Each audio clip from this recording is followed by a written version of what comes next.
பெரியாரை முன்னேற்றுறது இங்கே பிரச்சனையே கிடையாது. எல்லாரும் வந்து பெரியார் அவர் பேசிட்டார் அப்படின்னு. இங்கே பெரியாரை பேசினது மட்டும் இல்லாமல் தமிழ் தேசியத்தையும் கூட சேர்த்திருக்கார் விஜய். அப்படிங்கிறது தான் சீமானுடைய பதட்டத்திற்கான காரணம். ரங்கராஜ் பாண்டே உங்களுக்கு வந்து அறிவாளியாக தெரிகிறார், ஹெச் ராஜா பேரறிஞராக தெரிகிறார் என்றால் சீமானுடைய அரசியலை கேள்வி கேட்பது அப்படிங்கிற ஒரு விஷயம் இருக்குல்ல. திமுக அரசை தேதி வாரியாக சம்பவங்கள் வாரியாக குறை சொல்வதற்கு எத்தனையோ விஷயங்கள் இருக்கு. அதை பற்றி துளியும் பேசாத சீமானை நீங்கள் மக்கள் பிரச்சனை பேசுங்க சீமான், ஏன் பெரியாரை தூக்கி பிடிச்சிட்டு தொங்குறீங்க அப்படின்னு சீமானை கேள்வி கேட்பதற்கு தைரியம் இல்லாத முதுகெலும்பில்லாத வக்கற்ற சிலர்கள் இன்னைக்கு திமுகவை கேள்வி கேட்கிறார்கள். சீமான் ஆர்எஸ்எஸின் ஒரு ஹென்ச்மேன். தமிழ் அந்த வார்த்தையை சொன்னால் அது வந்து சீமானுக்கு கொஞ்சம் கண்ணிய குறைவாக இருக்கும் என்பதால் சீமான் வந்து நான் வந்து ஹென்ச்மேன் அப்படின்னு நாகரிகமாக சொல்லிக்கிறேன். சீமானை என்ன சொல்ல முடியும், எக்ஸ்போஸ் பண்ண வேண்டிய தேவை இன்றைய காலகட்டத்துக்கு இருக்குது. அப்படிங்கும் பொழுது நாங்கள் எக்ஸ்போஸ் பண்ணுறோம். அஃப்கோர்ஸ் வி ஆர் எக்ஸ்போசிங் சீமான். பெரியார் சொன்னதாக சொன்ன ஸ்டேட்மெண்ட்டை சீமான் தன் வாழ்நாளில் தான் அந்த இடத்துல அந்த ஸ்டேட்மெண்ட்டை பயன்படுத்தி இருக்கார். அப்படிங்கும் பொழுது இங்கே சீமான் அப்படிங்கிற ஒரு நபரை எக்ஸ்போஸ் பண்ண வேண்டி இருக்கு.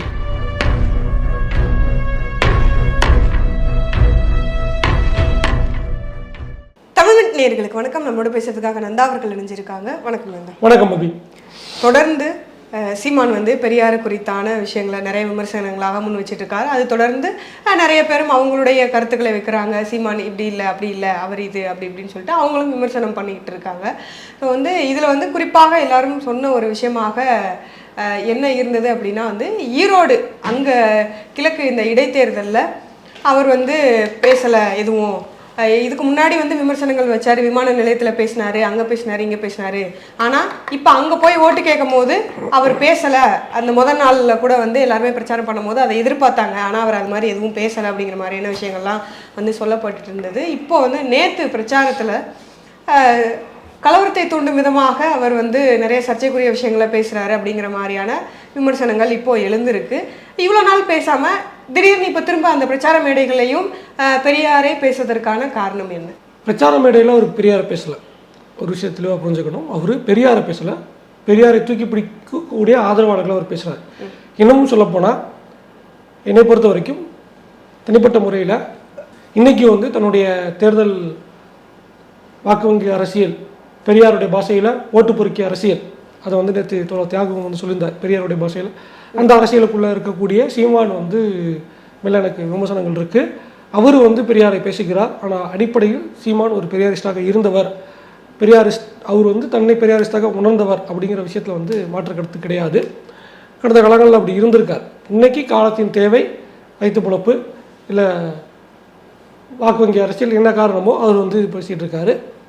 நேற்று வந்து அவர் பேசும்போதும் பெரியாரிஸ்டுக்காக தான் பேசிகிட்டு இருக்கார். இங்கே அடிப்படை என்ன அப்படிங்கிற ஒரு விஷயம் இருக்குது. சீமான் ஏன் இன்றைக்கி இப்போ பெரியார் எதிர்ப்பு அப்படிங்கிற இடத்துக்கு வருகிறார் அப்படிங்கிற ஒரு பாயிண்ட் இருக்குது. சீமானுக்கு எதிராக பேசக்கூடியவர்கள், சீமானுக்கு ஆதரவாக பேசக்கூடியவர்கள் அப்படிங்கிற இரண்டு தரப்பும் இருக்குது. முதல்ல நேற்று என்ன நடந்துச்சு அப்படின்னா, பிரச்சார மேடையில் நேற்று வந்து புனித போராளி என்று அழைக்கப்படுகிற பழனி பாபாவுடைய நினைவு நாள். அதையும் அவரையும் காகிதம் இல்லத்தையும் போட்டு பேசும்போது, புனித பாபாவை பேசும்போது அவன் இவன் ஒருமையில் தான் பேசுகிறார். அது என்ன இளவும் தெரியல, எப்போ பார்த்தாலும் ஒருமையில் பேசிக்கிட்டு இருக்காரு சீமான். அதில் காகிதம் இல்லத்தையும் பழனி பாபாவையும் கூட இஸ்லாமிய சமுதாயத்துக்கு ஒரு தலைவர் கிடைத்து விடுவாரா, ஏன் நீங்கள் வந்து காகிதம் இல்லத்தை பேசுறதில்ல, பழனி பாபாவை பேசுறதில்ல அப்படிங்கிறாங்க. முதல்ல காகிதம் இல்லத்தை குறித்து பெரியார் என்ன சொன்னார், பெரியார் அதுக்கு பிறகு என்ன நிலைப்பாடில் இருந்தார் அப்படிங்கிற விஷயம் இருக்குது. கண்ணியமிக்க காகிதம் இல்லத்துடைய மறைவுக்கு போன பெரியார், அதாவது பெரியார் மறைவுக்கு 1.5 வருடத்துக்கு முன்பு ஆலு ஷானவாஸ் பல இடங்களில் குறிப்பிட்டிருக்கார். அதை மறுபடியும் குறிப்பிட கடமைப்பட்டிருக்கிறேன்.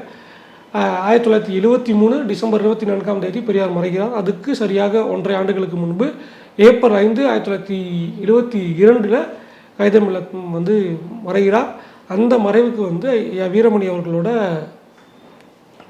தந்தை பெரியார் போகிறாரு. போன இடத்துல வந்து பார்த்த உடனே இந்த மாதிரி வந்து இசைமுரசு நாகூர் அனிஃபா பக்கத்தில் வர்றாரு. வந்தவுடனே வீரமணி ஐயா அனிஃபா வந்திருக்காங்க, அனிஃபா அண்ணே வந்திருக்காங்கன்னு சொன்ன உடனே வாங்க ஐயா வாங்க அப்படின்னு சொல்லி நாகூர் அனிஃபா அவர்களும் வீரமணி அவர்களும் கைத்தாங்களாக கூட்டு போய் அவருடைய பூத உடலை பார்க்குறாங்க. அந்த இடத்துல வந்து என்ன சொல்ல முடியும், நான் போய் நீங்கள் இருந்திருக்கக்கூடாதா, பெரியார் சொன்ன ஸ்டேட்மெண்ட்டு. இதை வந்து நாகூர் அனிஃபா கோட் பண்ணியிருக்கார். வீடியோ எவிடன்ஸ் இருக்குது. 2 பேர்த்துக்கிட்ட இதை அனிஃபா பேசியிருக்கார். வீடியோ ஆதாரங்களோடு இருக்குது. நான் இறந்து நீங்கள் இருந்திருக்கக்கூடாது, நான் போய் நீங்கள் இருந்திருக்கக்கூடாதா, இனி உங்களை மாதிரி ஒரு தலைவர் இந்த சமுதாயத்துக்கு கிடைக்க மாட்டானே அப்படின்னு பேசியவர் தான் பெரியார். அதனால் பெரியாரை வந்து எடுக்க வேணாம். இப்போது சொல்கிறார்ல, நீங்கள் ஏன் வந்து என்ன சொல்கிறது, கைதை மில்லத்தை யாரும் பேச மாட்டீங்க அப்படின்னு. தமிழ்நாட்டில் கைதை மில்லத்துக்கு எத்தனையோ சிறப்புகள் செய்யப்பட்டிருக்குது, எல்லா விஷயமும் பேசியிருக்காங்க. தமிழ்நாட்டில் கைதை மில்லத்தின் பெயரில், கண்ணியமிக்க கைதை மில்லத் பெயரில் ஒரு விருது கொடுக்க வேண்டும், இஸ்லாமிய பெண்களுக்கு விருது கொடுக்க வேண்டும் அப்படிங்கிறத தாவேக்காவுடைய செயற்குள்ள தீர்மானமாக போட்டிருக்காங்க. அண்ணன் வரவேற்றிருக்காரா, ஏற்றுக்குவாரா? இது இப்போ சொன்னீங்க அப்படின்னா நாளைக்கே கைதை மில்லத்தை தூக்கி போட்டு உடனே உடைப்பார் அண்ணன். ஓகேவா? சீமான் எதுக்கு பேசிக்கிட்டு இருக்காருங்கிறத பின்னாடி வருவோம். அதுதான் ஓகேவா. அடுத்தபடியாக வந்து பழனி பாபாவை பேசும்போது பழனி பாபா வந்து கடைசி நேரத்தில் அவர் மேலே 2 முறை தேசிய பாதுகாப்பு சட்டம் போடப்பட்டுச்சு. 2 முறையும் கருணாநிதி முதலமைச்சராக இருந்தார். அடுத்தபடியாக என்ன சொல்கிறது, பழனி பாபாவுடைய ஒரே ஒரு ஸ்டேட்மெண்ட், இவர் சொல்லக்கூடிய பழனி பாபாவுடைய ஒரே ஒரு ஸ்டேட்மெண்ட், எவன் ஒருவன் பெரியாரையும் அம்பேத்கரையும் எதிரெதிராக நிறுத்துகிறானோ, 2 பேர்த்தில் ஒருவரை ஏற்கவில்லையோ அவனை நீ மதிக்காத, அவன் கூட நிற்காத, அவன் கூட சேராத. 2 பேர்த்தையும் ஏற்றுக்கிட்ட ஒருத்தன் தான் நல்ல அரசியல் தலைவன், அரசியல் தெரிஞ்சவன், அவன் அந்தபடி அவங்க கொள்கைப்படி வாழ்கிறவன் தான் நேர்மையானவன், அவங்க பின்னாடி தான் நீங்கள் போகணும் அப்படின்னு இஸ்லாமிய சமுதாயத்துக்கு சொன்னது பழனி பாபா. இப்போ சீமான் என்ன சொல்கிறார் அப்படிங்கிற விஷயம் இருக்குது. ஸோ அவருக்கு அவரே முரண்பட்டுக்கிறார் அப்படிங்கிற விஷயம் இருக்குது. அடுத்தபடியாக எதுக்கு அந்த வழக்கு அப்படின்னா, நீங்கள் வந்து பெரியாரோட வெங்காயத்தை வச்சுருக்கீங்க, நான் பிரபாகரனுடைய குண்டுகளை வச்சுருக்கேன், நான் வந்து நீ வெங்காயத்தை தூக்கி போட்டு நான் குண்டு தூக்கி போடுறேன் அப்படின்ட்டு அந்த நெருப்பில் வந்த தீ குழம்புகள் அப்படின்னு இந்த வடிவேல் டைலாக் மாதிரி எல்லாம் பேசிக்கிட்டு இருக்காரு. குண்டை தூக்கி போடுவேன், கொளுத்தி விட்டு போயிடுவேன், இல்லாமல் ஆக்கிடுவேன் அப்படிங்கிற மாதிரியான விஷயத்த ஒரு பொது மேடையில் பேசுவது தேவையில்லாத ஒரு விஷயம், தவிர்க்க வேண்டியது. அதனால் சீமான் மீது அந்த வழக்கு போடப்பட்டிருக்கிறது. சட்ட ரீதியாக அந்த வழக்கை வந்து அவர் சந்தித்து தன்னுடைய தரப்பை நிரூபித்து என்ன வழக்கின் போக்கு இருக்கோ அதை செய்வார் அப்படின்னு நம்புகிறோம்.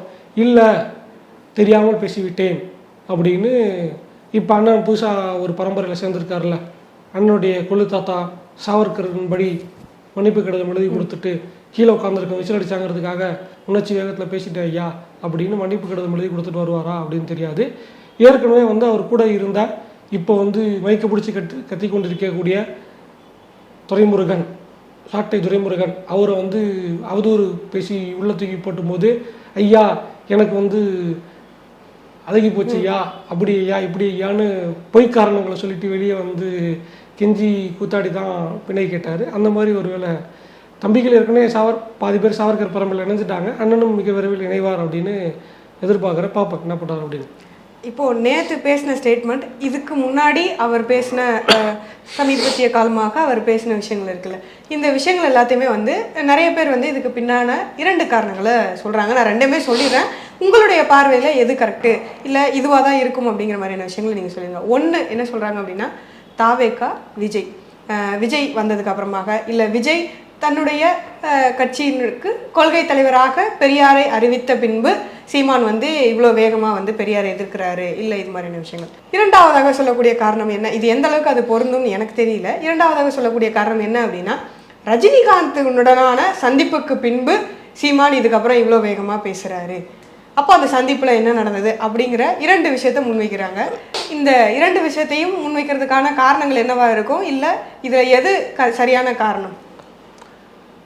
அக்டோபர் 27, 2024 விக்கிரவாண்டி வி சாலை வெற்றி சாலை அப்படிங்கிற பேரில் கொள்கை திருவிழா அப்படின்னு தாவேக்காவுடைய முதல் மாநாடு நடத்தப்பட்டுச்சு. அதுக்கு மேலே நம்ம நிறைய கருத்துக்கள் வச்சுருந்தோம், விமர்சனம் வச்சுருந்தோம். அதில் விஜய் பண்ண முதல் விஷயம் என்ன அப்படின்னா, விஜயோடைய ப்ளஸ்ஸாக அமைந்தது என்ன அப்படின்னா, அந்த கட்டுரைகள் வச்சாங்க. அதில் சில தவறுகள் இருந்துச்சு, பிற்போக்குத்தனங்கள் இருந்துச்சு, வாக்கு வங்கி சாதி அரசியல்லாம் இருந்துச்சு. அப்படின்னாலும் பெரியாரையும் அம்பேத்கரையும் மெயின் ஸ்ட்ரீம் பாலிடிக்ஸ்குள்ளே ஒரே இடத்துல விசிகா வச்சாங்க. அடுத்தபடியாக தாவேக்கா தான் வச்சுருக்கு, ஃபஸ்ட்டு பாயிண்ட். 2வது அஞ்சலி அம்மாள், காமராஜர், வேலுநாச்சியார் 3 பேர்த்தையும் வச்சாங்க. இதுக்கு பின்னாடி வந்து சாதி பின்புலத்தோட வாக்கு வங்கி அரசியல் இருக்குனாலும் யாரும் வைக்கல. பெண் ஆளுமனைகளை கொள்கை தலைவர்கள் அப்படின்னு அவங்க அறிவிக்கல, முதல் பாயிண்ட். அடுத்தபடியாக இன்னொரு விஷயத்தையும் சொல்லிடுறேன். அந்த கட் அவுட்டில் வச்சது மட்டும் இல்லாமல் பனையூரில் இருக்கக்கூடிய தாவேக்கா அலுவலகத்திலும் இந்த 5 கொள்கை தலைவர்களுக்கான சிலை அமைக்கும் பணிகள் நடைபெற்றுக்கிட்டு இருக்கு. விரைவில் எனக்கு தெரிஞ்சு இன்று அல்லது இன்னும் சில நாட்களில் இந்த மாதத்துக்குள்ளாகவே அல்லது இன்னும் ஒரு வாரம் 10-15 நாட்களுக்குள்ள அந்த சிலைகள் திறப்பு விழா நடத்தப்படும் அப்படின்னு தவேக தரப்புல இருந்து சொல்றாங்க. முதலாம் ஆண்டு அந்த நாள்ல வந்து செய்யலாம், அதுக்கு ஒரு நிகழ்ச்சி நடத்துவதற்காக ஏற்பாடு செய்யப்பட்டிருக்கதா சொல்றாங்க. அது இருக்கட்டும். இப்போ விஜய் பேசின விஷயங்கள்ல அந்த திராவிடமும் தமிழ் தேசியமும் எங்களுடைய இரு கண்கள், அது எங்களுடைய இரு முக்கியமான கோட்பாடுகள் அப்படின்னு விஜய் சொல்றாரு. அதுக்கு பிறகு தான் சீமான் ரியாக்ட் பண்றாரு. ஏன் இதில் வந்து விஜய் இது பேசுனதுனால என்ன பாதிப்பு, ஏன் சீமான் ரியாக்ட் பண்ணுறாரு அப்படின்னா, திராவிட கட்சிகளை நான் எதிர்க்கிறேன் அப்படின்னு சீமான் சொல்லுவார். அதுக்கு காரணம் பிரபாகரன் தான் எனக்கு அறிவூட்டினார், திராவிட கட்சிகளை நான் நம்ப மாட்டேன் அப்படின்னு. திராவிட கட்சிகள் வேண்டாம் என்று சொல்லக்கூடிய சீமான் 2019 இலை மலர்ந்தால் ஈழம் மலரும் அப்படின்னு வாயை வாடகைக்கு விட்டாரு. அப்போது அதிமுக திராவிட கட்சின்னு தெரியலையா? இப்போ என்ன வாதம் வைப்பாங்கன்னா, அதிமுக திராவிட கட்சி இல்லை, பேரளவுக்கு மட்டும்தான் அதிமுக திராவிட கட்சியாக இருக்குது அப்படின்னா, கலாட்டாவில் தேவேந்திரன் பழனிசாமி அப்படிங்கிற நெறியாளர்கிட்ட முன்னாள் பால்வளத்துறை அமைச்சர் ராஜேந்திர பாலாஜி பேட்டி கொடுத்துருக்காரு. 20 நிமிஷம், சுமார் 20 நிமிஷத்துக்கு மேலே இருக்கும். எக்ஸ்க்ளூசிவாக பெரியார் குறித்து சீமான் பேசினதுக்காக மட்டுமே அவர் பேட்டி கொடுத்துருக்கார். எந்த இடத்துலையும் சீமான் பேசினதை அவர் ஆதரிக்கவும் இல்லை, எந்த இடத்துலையும் திராவிடத்துக்கு எதிராகவோ பெரியாருக்கு எதிராகவோ ஒரு ஸ்டேட்மெண்ட் இல்லை. ஒரே ஒரு இடத்துல மட்டும்தான் வந்து முரண்படுவார். பெரியார் சொன்ன 100 கருத்துக்கள்ல 99 நல்ல கருத்துக்கள், உடன்பாடு இருக்கு, நான் ஏற்றுக்கிறேன். ஒன்று கடவுள் மறுப்பு, அது மட்டும் என்னால் ஏற்றுக்க முடியாது. அந்த பாயிண்ட்டை மட்டும்தான் ராஜேந்திர பாலாஜி சொல்லுவார். தமிழ்நாட்டில் திராவிடத்தை அழிக்க முடியாது, எந்த கொம்பனாலையும் முடியாது, விடமாட்டோம், நாங்கள் திராவிட கட்சி தான் அப்படின்னு இருக்க. இதுக்கு முன்னாடி ஒரு நிகழ்ச்சி வருவோம். இன்னைக்கு வந்து சப்ஜூனியர் சங்கியாக அண்ணன் சீமான் இருக்கிறார். சீனியர் சங்கியாக தமிழ்நாட்டில் இருப்பவர் திரு ரஜினிகாந்த் அவர்கள். அவரு வந்து துக்ளக் ஆண்டு விழாவில் பேசுகிறார். ஜனவரி மாதம் 14ஆம் தேதி துக்ளக்குடைய ஆண்டு விழா நடக்கும். அப்போ வந்து ரஜினிகாந்த் கிட்ட பேசும்போது எழுதி கொடுத்ததை இல்லை சொல்லி கொடுத்ததை அப்படியே பேசுவார். எந்த மாநாட்டுக்கு எங்கே மேடைக்கு நம்ம கூப்பிட்றோமோ அந்த மேடையில் இருக்கவங்களை வந்து அவங்களுடைய பர்ஃபார்மன்ஸ், இவருடைய பர்ஃபார்மன்ஸில் அவங்க நெஞ்சு நக்கிற மாதிரியான ஒரு டைலாக் பேசுறதுங்கிறது வந்து ரஜினிகாந்தோடைய கைவந்த கலை. ஸோ பெரியாருக்கு நேர் ஆப்போசிட், பெரியார் எங்கே போனாரோ அவங்களுக்கு ஆப்போசிட்டாகவே அங்கேயே மேடையில் பேசிட்டு வருவார். அது தமிழ்நாட்டில் வேறு யாரும் பண்ண மாட்டாங்க. அஃப்கோர்ஸ் அந்தளவுக்கு தைரியம் இல்லை யாருக்கும். திமுக மேடையில் வந்து துரைமுருகனை ஓல்டு ஸ்கூலு அப்படின்னு பேசினார்ல, அந்த மாதிரி தான். முரசொலி படிப்பவங்களாம் திமுககாரன், துக்ளக் படிப்பவங்களாம் அறிவாளி அப்படின்னு வளரி வச்சுட்டு பெரியாரை பற்றின ஒரு கருத்தை சொல்லிட்டு அப்புறம் வந்து இதில் விட்டாங்க, ஹிந்து பப்ளிகேஷன் சுட்டுச்சு அப்படி இப்படின்னு வரலாற்றுக்கு ஆதாரமே இல்லாமல் சொன்னார். அவர் பேசும்போது அந்த சம்பவம் முடிஞ்சு இது ஜனவரி மாதம் நடக்குது.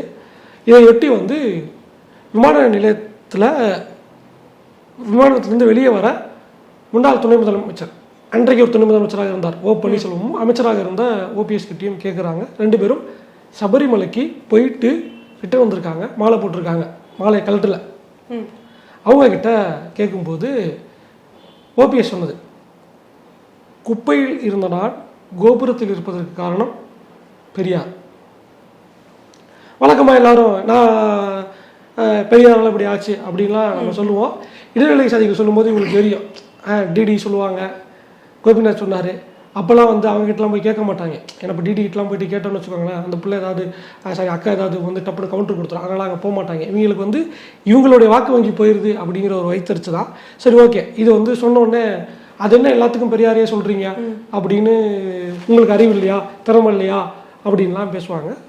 அடுத்து நான் பெரிதும் ரசிக்கக்கூடிய ஒரு பேச்சு அப்படின்னா செல்லூர்ராஜ் அவர்களோடது. பல நேரங்களில் வந்து கொஞ்சம் என்ன சொல்கிறது, நியூஸ்டாக்காக இருந்தாலும் பல நேரங்களில் ஷார்ப்பாக சில பாயிண்ட்ஸை பேசுவாப்பில், கொஞ்சம் ஃபன்னியாக பேசக்கூடிய ஆள்.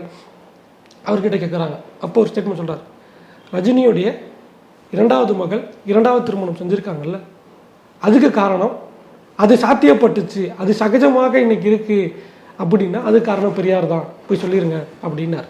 ஸோ அதிமுக அப்படிங்கிற விஷயம் இருக்குது. ஏன் இவ்வளோ லென்த்தாக பேசுகிறேன் அப்படின்னா, இங்கே பெரியாரை நீக்கிவிட்டு அரசியல் செய்யக்கூடிய ஆட்கள் யாரும் கிடையாது. பெரியாரை எதிர்த்து அரசியல் செய்வாங்க, பெரியாரை புறக்கணித்து அரசியல் செய்ய முடியாது. ஒன்று ஆதரிக்கணும், இல்லை எதிர்க்கணும். எதிர்க்கக்கூடிய இடத்துல பாஜக மட்டும்தான் இருந்துக்கிட்டு இருக்கு அப்படிங்கிற விஷயத்த பார்க்க முடியும். அப்படிங்கும்போது இங்கே திராவிடத்தை சீமான் எதிர்த்திருக்கிறார் அப்படின்னா, பல நேரங்களில் அவர் தன்னை திராவிடனாக காட்டிக் கொண்டிருக்கிறார், பெரியாரிஸ்டாக இருந்திருக்கிறார். பெரியாருடைய நினைவேந்தலுக்கு 2023 வரைக்கும் வந்து சுரோட்டிகள் அடிக்கப்பட்டதை நம்ம வந்து பார்க்க முடியுது. இங்கே தமிழ் தேசியம் பெரியார் இரண்டத்தையும் விஜய் முன்னெடுத்துவது தான் சீமானுக்கான பயம். தமிழ்நாட்டில் திராவிடத்தை எல்லா கட்சிகளும் பேசியிருக்கு. முதன்மையாக வச்சு பேசின ஆட்கள் எல்லாருமே இருக்காங்க. திமுக இருக்குது, அதிமுக இருக்குது, மதிமுக இருக்குது, தேமுதிக இருக்குது. டிடிவியும் வந்து திராவிடத்தை ஏற்றுக்குவார். அவர் வந்து திராவிட செல்வன் சிசு அப்படின்லாம் அடைமொழிலாம் கொடுத்தாங்க. எல்லாரும் ஏற்றுக்குவாங்க. தமிழ் தேசியத்தையும் பார்த்தீங்கன்னா நிறைய பேர் ஏற்றுக்குவாங்க. என்ன சொல்ல முடியும், திரும்ப தமிழ் தேசியவாதி தான், இன்னும் நிறைய பேர் இருக்காங்க. ஆனால் கட்சியுடைய மெயின் ஐடியாலஜியாக திராவிடத்தை வச்சது இல்லை. மெயின் ஐடியாலஜியாக தமிழ் தேசியத்தை வைத்த ஒரு கட்சி அப்படின்னா ஆதித்தனார் பேசினார்.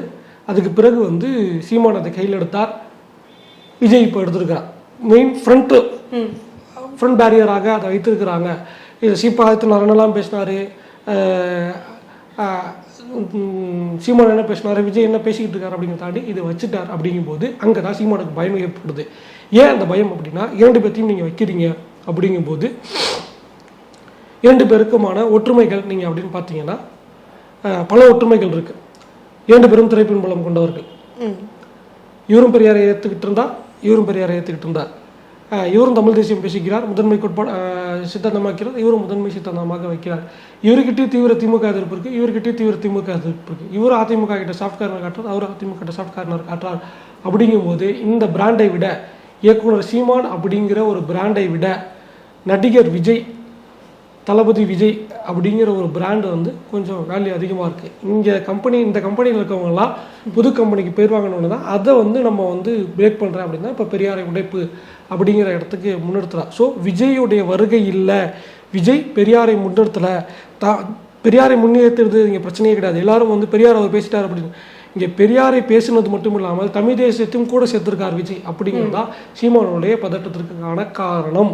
அதனால தான் வந்து தன்னை வந்து என்ன சொல்ல ப்ரோவோக் ஆகி என்ன பேசுகிறோங்கிறதே தெரியாமல் பல நேரங்களில் அவர் பேசிக்கிட்டு இருக்காரு. அடுத்தபடியாக ரஜினி சந்திப்பு அப்படின்னா அஃப்கோர்ஸ் ரஜினியை வந்து ஊடக புரோக்கர் ஒருத்தர் தான் வந்து கூட்டு பண்ணப்பல அந்த புரோக்கரே வந்து தன்னை புரோக்கர் அப்படின்னு அவரே பல நேரங்களில் சொல்லியிருப்பார். நமக்கு டீம் நேரங்களில் கொடுத்துருக்காரு, அது பிரச்சனை இல்லை. அவரே வந்து சொல்லிக்கிறார். அப்படிங்கும்போது கூட்டு போய் ரஜினிகிட்ட அரசியல் பேசுகிறாங்க. ரஜினிகிட்ட நீங்கள் என்ன அரசியல் பேச முடியும்? ரஜினி முழுக்க ஒரு கடைந்தடித்த சங்கி. ரஜினியோட நடிப்பு அப்படிங்கிறது வேறு, ரஜினியோட அரசியல் அப்படிங்கிறது அக்மார்க் சங்கி. எந்த அளவுக்கு மட்டமான சங்கித்தனம்னா, யோகி ஆதித்யநாத் இவரை விட அவருக்கு 20 வயசு கம்மி. போய் காலில் விழுவார். கிட்டத்தட்ட 15-20 வயது கம்மி. அந்த மனுஷங்கிட்ட காலில் விழுவார். கேட்டால் அவர் வந்து காவி ட்ரெஸ் போட்டிருக்காரு அப்படிங்கிற ஒரு மடத்தனமான ஒரு லாஜிக்கை ரஜினி வைப்பார். அப்பேற்பட்ட நபர்கிட்ட போய் பார்த்து நீங்கள் என்ன பேச போகிறீங்க? காவிரி நீர் பிரச்சனை கேட்க போகிறீங்களா? இல்லை தனி ஈழம் அமைச்சு கொடுக்குறது, கட்சித்தீவு மீட்பு அப்படிங்கிறத ரஜினிகிட்ட பேச போகிறீங்களா?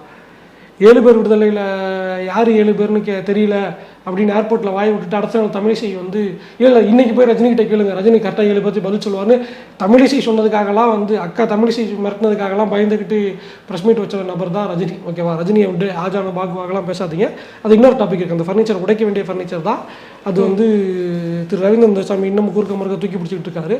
ரவீந்திர துரைசாமியே உடஞ்சி போன ஃபர்னிச்சராக இருக்கும் பொழுது நம்ம வந்து அவரையும் வந்து பேசிக்கலாம், ஒன்றும் பிரச்சனை இல்லை.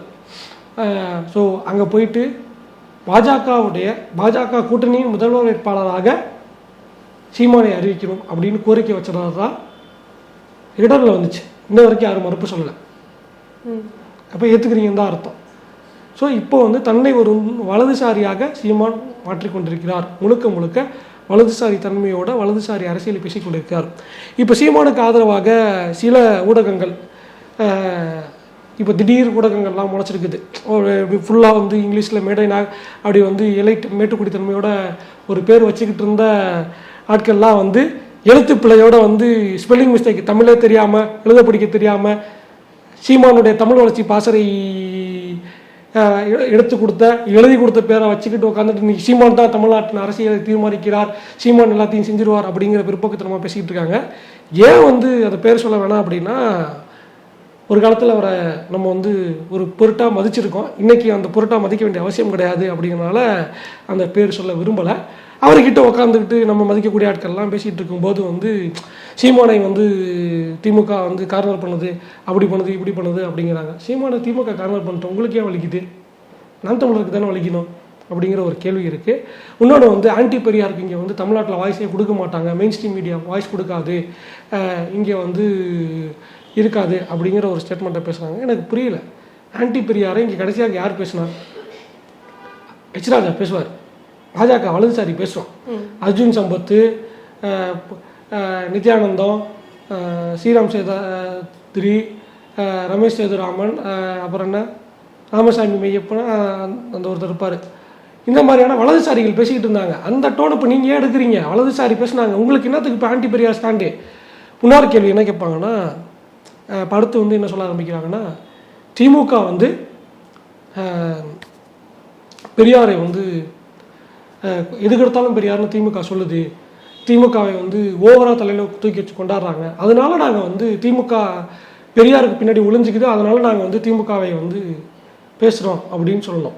இல்லை, திமுகவை பேசுகிறாங்க அப்படிங்கிறனால நாங்கள் வந்து பெரியாரை உடைக்கிறோம் அப்படின்னு. அவங்களே வந்து இப்போ நேற்று என்ன பேசியிருக்காங்கன்னா, இல்லை சீமான் பெரியாரை பேசினா நீங்கள் சீமானுக்கு கவுண்டர் கொடுங்க, ஏன் பிரபாகரனை எடுத்துகிட்டு வரீங்க, பிரபாகரனோட சந்திப்பு அதெல்லாம் போட்டு ஏன் அந்த ஃபர்னிச்சரை ஏன் உடைக்கிறீங்க அப்படின்னு.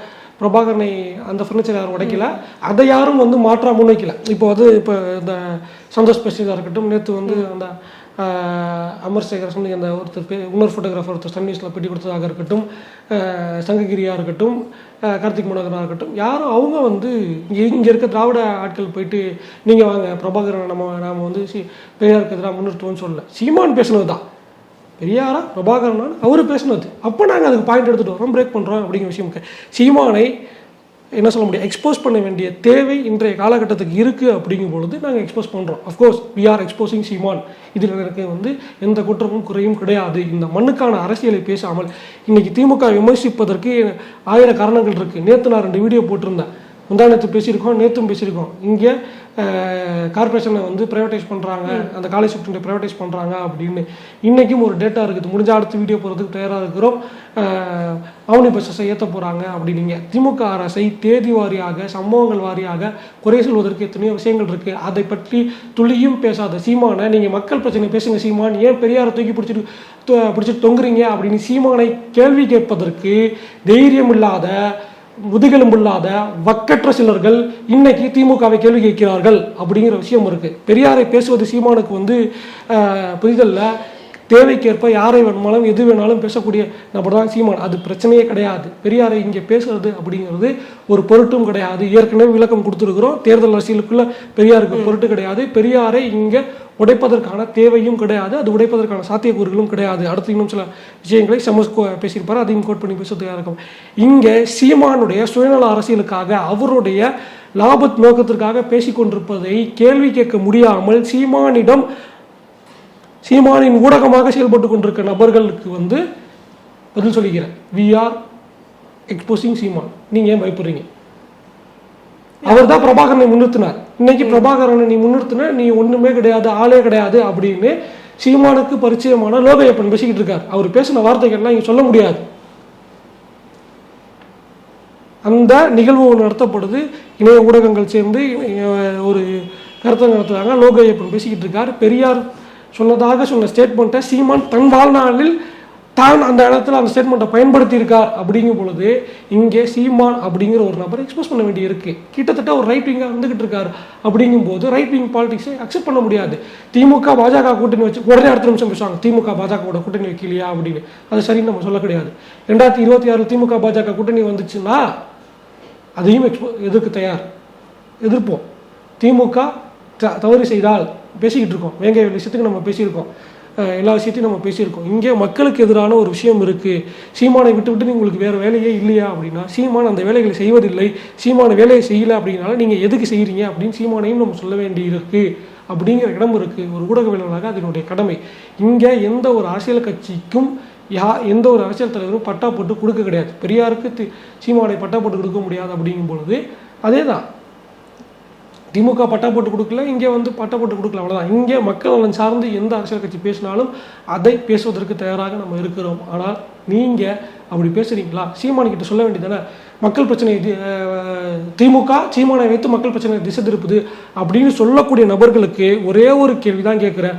உங்களுக்கு உண்மையிலேயே வந்து புரிதல் இருந்தால், நேர்மை இருந்தால், மக்கள் பிரச்சனையை பேசாமல் பெரியாரை பிடித்து தொங்கிக் கொண்டிருக்கிற சீமான் கிட்ட போய் இந்த கேள்வியை கேளுங்க. மக்கள் பிரச்சனை அவ்வளோ இருக்குது, வேங்கைவேல் பிரச்சனை இருக்குது, பேசுங்க சீமான், சொல்லுங்க. பரந்தூர் இல்ல, விமான அவர் பிரச்சனை அப்படி இருக்கு. பார்த்தா இது வரைக்கும் எத்தனையோ தடவை மக்கள் பிரச்சனை பேசியிருக்கணும், எங்க அட்ரஸ் நான் என்ன சொல்றேன், மக்கள் பிரச்சனையை பேசாத சீமான் கிட்ட போயிட்டு நீங்க கேள்வி கேட்காம அதை திமுக பயன்படுத்துதுன்னா, ஆமா திமுக ஆஃப்கோர்ஸ் பயன்படுத்தான் செய்வாங்க. திமுக செய்வது சரி கிடையாது, ஒரு அரசியல் கட்சியாக அதை செய்யத்தான் செய்வாங்க. பாஜக செய்யலையா, இங்கே திமுக செய்து எல்லா அரசியல் கட்சிகளும் அரசியல் செய்யத்தான் செய்யும். அந்த அரசியலுக்கு இடம் கொடுப்பது சீமான். இன்னும் சொல்ல போனால் சீமான் அதற்காக ஆதாயம் அடைகிறார். சீமான் பேசுவதற்கு பின்னால் பொருளாதார அனுகூலங்கள் இருக்கிறது. இல்லை, ஆல்ரெடி வந்து இப்போ எல்லாருமே வைக்கக்கூடிய ஒரு விஷயமாக என்ன இருந்ததுன்னா, பாஜகவுடைய பி டீம் சி டீம் அப்படிங்கிற மாதிரியான ஒரு விஷயத்த வந்து சொல்லிக்கிட்டே இருந்தாங்க, தொடர்ந்து அதை முன் வச்சுக்கிட்டே இருந்தாங்க. இப்போ வெளிப்படையாகவே இவர் இது மாதிரியான விஷயங்களை செய்வதன் மூலமாக ஒத்துக்கிறாரா? வெளிப்படையாகவே நான் வந்து பாஜகவோட பி டீம் இல்லை, நான் பாஜகவினுடைய அனுதாபி அப்படிங்கிற மாதிரியான விஷயத்த ஒத்துக்கிறார். பாஜகவின் பி டீம், பாஜகவின் அனுதாபி அப்படின்னு இல்லை, சீமான் ஆர்எஸ்எஸ்ஸின் ஒரு ஹென்ச்மேன். தமிழ் அந்த வார்த்தையை சொன்னால் அது வந்து சீமானுக்கு கொஞ்சம் கண்ணிய குறைவாக இருக்கும் என்பதால் சீமான் வந்து நான் வந்து ஹென்ச்மேன் அப்படின்னு நாகரிகமாக சொல்லிக்கிறேன், அவ்வளோதான். ரங்கராஜ் பாண்டே உங்களுக்கு வந்து அறிவாளியாக தெரிகிறார், ஹெச் ராஜா பேரறிஞராக தெரிகிறார் என்றால் சீமானுடைய அரசியலை கேள்வி கேட்பது அப்படிங்கிற ஒரு விஷயம் இருக்குல்ல, அதை நான் பேசிதான். என்னைக்கு நீங்கள் வந்து ஹெச் ராஜாவையும் ரங்கராஜ் பாண்டேவையும் தூக்கிட்டு வந்து நீங்கள் முன்னிறுத்தி பேசுகிறீங்களோ, நீங்கள் பெரியார் விமர்சனம் பண்ணுறது பிரச்சனையே கிடையாது. ஹெச் ராஜாவையும் ரங்கராஜ் பாண்டேவையும் நீங்கள் தூக்கி பிடிக்கக்கூடிய இடத்துக்கு நீங்கள் வந்துட்டீங்கன்னா, இந்த மண்ணுக்கு எதிராகவும் பேசி கொண்டிருந்த இருக்கக்கூடிய ஆட்களை நீங்கள் தூக்கி பிடிக்கிறீங்கன்னா அப்புறம் நாங்கள் ஏன் உங்களை மதிக்கணும்? இன்னமும் சொல்கிறேன், சீமானுக்கு எதிராக பேசுனீங்கன்னா, சீமானுக்கு ஆதரவாக பேசக்கூடியவர்கள் முதல்ல அதை கேள்வி கேளுங்க. ஹெச் ராஜா பேசுகிறதும், ஹெச் ராஜா பேரறிஞரா, எந்த அடிப்படையில் ஹெச் ராஜா பேரறிஞர்? ஈழ போராட்டத்தை ஹெச் ராஜாவும் ரங்கராஜ் பாண்டியும் ஏற்றுக்குவாங்களா? பிரபாகரன் கொடுத்து ஹெச் ராஜாவுடைய கருத்து என்ன, ஏற்றுக்குவீங்களா? உங்களுடைய இன்றைய தேர்தல் அரசியல் அப்படிங்கிற விஷயம் இருக்குல்ல, நீங்கள் கேட்டீங்க சீமான் பாஜகவின் பிடிமாக மட்டுமா இருக்காரா அப்படின்னு. சீமான் பாஜகவுடைய பிடி மட்டுமல்ல, இன்றைய திமுகவின் பிடிமாகவும் அவர் இருந்து கொண்டிருக்கிறார். காசு கொடுத்தா யாருக்காகவும் சீமான் பிடிமாக இருப்பார். அது வந்து ஒரே நேரத்துல எப்படி பாஜகவுக்கும் திமுகவுக்கும் சேர்த்து அவர் வந்து ஒரு சேர வேலை செய்ய முடியும்? ஏதாவது ஒரு பக்கம் தானே நின்று அவர் வந்து அந்த கட்சியின் சார்பாக அவர் செயல்பட முடியும். ஒரே நேரத்துல எப்படி ரெண்டையும்? மல்டி டேலண்ட் பர்சனாலிட்டி சீமான், ஓகேவா? யாருக்கோ நடந்த போட்ட ஆமைக்கறியை தனக்குன்னு சொன்னவங்க சீமான் வந்து அடுத்தவங்களுக்கு நடந்தது தனக்குன்னு சொல்லி கதை சொல்லக்கூடிய சீமான் நல்லா பர்ஃபார்ம் பண்ண முடியும். ஏன் நான் திமுகவுக்கு சொல்கிறேன் அப்படின்னா, திமுகவோட இஷ்யூ எல்லாத்தையும் டைவர்ட் பண்ணிக்கிட்டு இருக்கார். இது சீமானுக்கு தெரியாதா?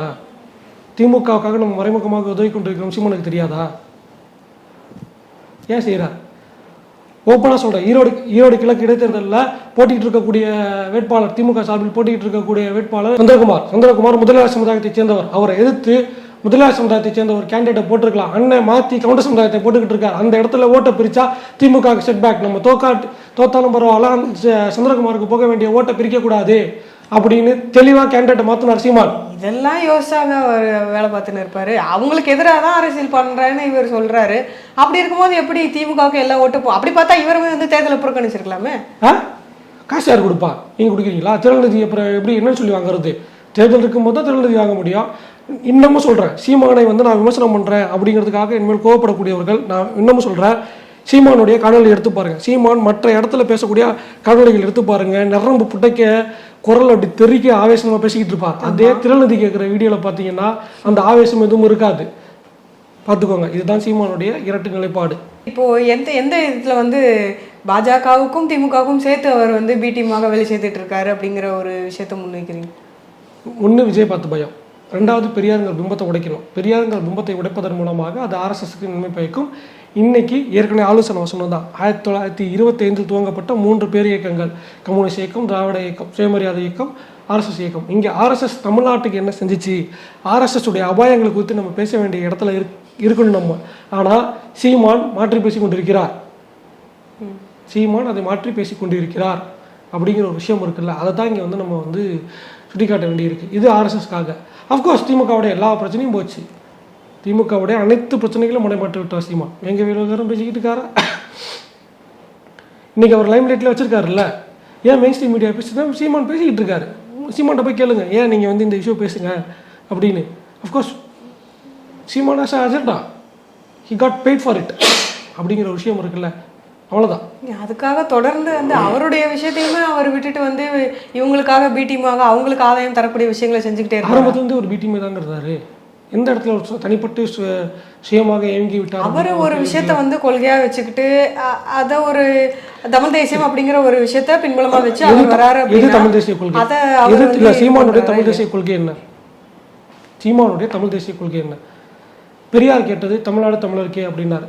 நாளைக்கு சீமான் தனிநாடு கேட்டு போராட தயாரா? போராடுவாரா? தனிநாடு கோரிக்கை வைப்பாரா?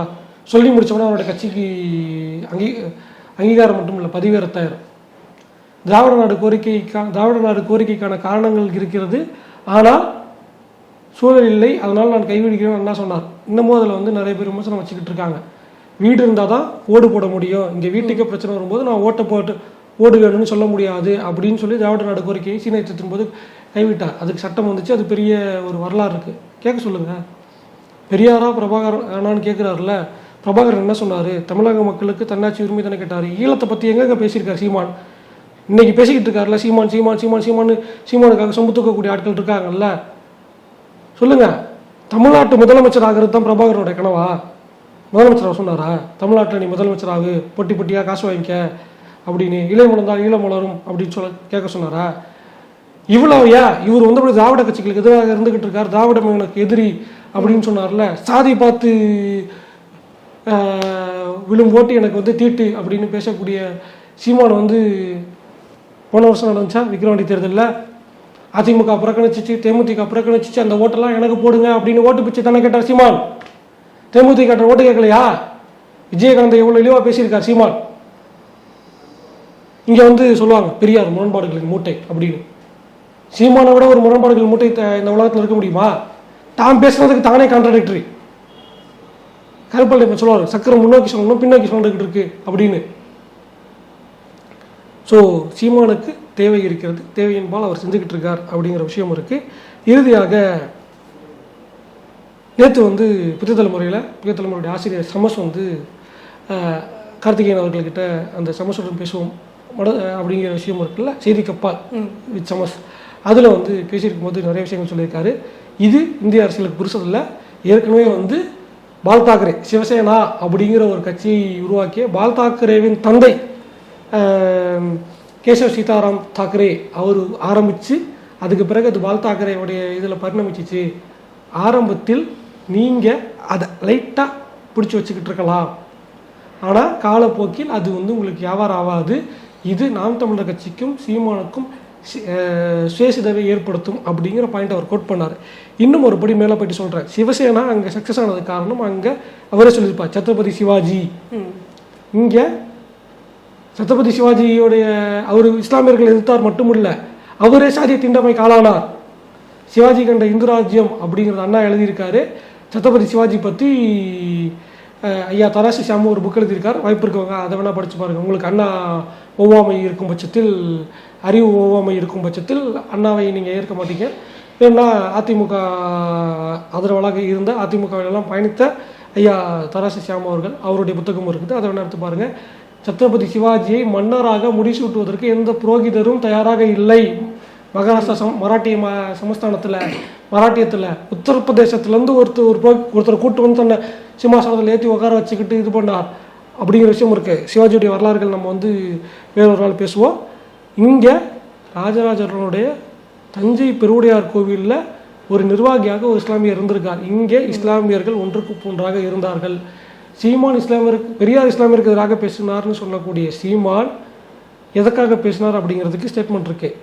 ஓட்டு போடாததுனால சாத்தானின் பிள்ளைகள்னு சொன்னீங்களே, இப்போ மட்டும் உங்களுக்கு என்ன திடீர் இஸ்லாமிய சிறுபான்மையினர் அக்கறை அப்படிங்கிற கேள்வி இருக்குது. ஆக மொத்தம் சீமான் முழுக்க வலதுசாரி அரசியலை பேசி கொண்டிருக்கிறார். அதை எக்ஸ்போஸ் பண்ண வேண்டியது தேவை. இது உடனே வந்து இல்லை நீங்கள் திமுகக்காக பேசுகிறீங்க அப்படின்னா, திமுகவை பேசிக்குவதற்கு நாங்கள் தனியாக வீடியோ போட்டுக்கிட்டு இருக்கிறோம், அதை இன்னும் நம்ம பேசியிருக்கிறோம். இன்னும் சொல்லப்போனால் இது வரைக்கும் வந்து பல நேரங்கள் ஆஃப் த ரெக்கார்டில் கிளைம் பண்ணிக்கிட்ட ஒரு விஷயத்தை முதல் முறையாக அந்த அஃபிஷியலாக கிளைம் பண்ணிக்கிற அந்த என்ன சொல்ல ஃப்ளெக்ஸிங் அப்படிங்கிற பெருமை பீற்றல் வந்து எங்கேயும் நான் பண்ணது கிடையாது. முதல் முறையாக நான் பதிவு பண்ணிக்கிறேன். அண்ணாநகர் சிறுமி பாலியல் வன்கொடுமை வழக்க சிபிஐக்கு மாற்றும் பொழுது முதல் நேர்காணல் எடுத்த ஊடகம் தமிழ் மின்ட் எடுத்தவன் தான் நிறையா எனக்கு நேர்காணல் கொடுத்தவர் ஐயா மூத்த பத்திரிகையாளர் ஐயநாதன் அவர்கள். அதுக்கு பிறகுதான் இங்கே மெயின் ஸ்ட்ரீமே கையில் எடுக்குது. அப்படிங்கும் பொழுது விகடன் மட்டும்தான் பேசினாங்க. இங்கே இருக்க யூடியூப் சேனல் நாங்கள் பேசியிருக்கோம். இங்கே திமுகவை பேசியிருக்கிறோம், அதிமுகவை பேசியிருக்கிறோம், பாஜகவை பேசியிருக்கோம். இன்னமும் திமுகவை பேசுவதற்கு என்னிடம் ஏராளமான விஷயங்கள் இருக்கிறது. அது தனியாக வச்சுருக்கேன், பிரச்சனையே கிடையாது. ஆனால் நீங்கள் உடனே அடுத்து என்ன சொல்லுங்கள், அப்போ நீங்கள் பெரியாரிஸ்ட்டுக்காக நீங்கள் பேசுகிறீங்களா அப்படின்னு. நான் ஏற்கனவே ஒரு வீடியோலையும் அந்த ஸ்டாண்டை கிளியர் பண்ணிட்டேன். எனக்கு வந்து அம்பேத்கரா, பெரியாரா, மார்க்ஸா, மாப்போசியா, வவுசியா, இல்லை ஐயா பண்டிதரா, ரெட்டமலையாரா அப்படின்லாம் நீங்கள் கேட்காதீங்க. அதுக்கு முன்னாடி புத்தர் இருந்தார், அதுக்கு முன்னாடி ஏகப்பட்ட தலைவர்கள் இருந்தாங்க. என்னுடைய ஒரே விஷயம் நான் சிம்பிளாக சொல்லிக்கிறேன், மானுடம் எல்லா உயிர்களையும் ஒன்றா பாருங்கள். உடனே வந்து நீ ஆடு மாடு சாப்பிட மாட்டியா அப்படின்னு கேடத்தனமான கேட்காதீங்க. அது வந்து அஃப்கோர்ஸ் இங்கே இருக்க அந்த ஃபுட் செயின் அப்படிங்கிற விஷயத்துக்குள்ள அக்செப்ட் பட்டு வரும் அப்படிங்கிற விஷயம் இருக்கும். இங்கே ஒரு வலதுசாரி அரசியல் சீமான் பேசிக் கொடுக்காரு. நீங்கள் பெரியாருக்கு எதிராக பேசுவது எங்களுக்கு பிரச்சனை கிடையாது. பெரியாரை பேசுவது அப்படிங்கிறது அவதூறாக போகிறது. அது திட்டமிட்டு உங்களோட தனிப்பட்ட ஆதாயங்களுக்காக செய்வீங்க. அது வலதுசாரி அரசியலோடு இருக்கும் பொழுது வலதுசாரி அரசியலை ஏற்க முடியாது. இந்த மண்ணுக்கு அது ஒவ்வாது. மண்ணுக்கு ஒவ்வாத அரசியல் ஒருத்தர் பேசும் பொழுது அவரை எக்ஸ்போஸ் செய்வது, தோல்வித்து காட்டுவது அப்படிங்கிறது ஒரு கடமை. அந்த கடமை தான் நீங்கள் செஞ்சுட்டு இருக்கோம். மீண்டும் மற்றொரு வீடியோவில் சந்திக்கிறோம். நன்றி, வணக்கம்.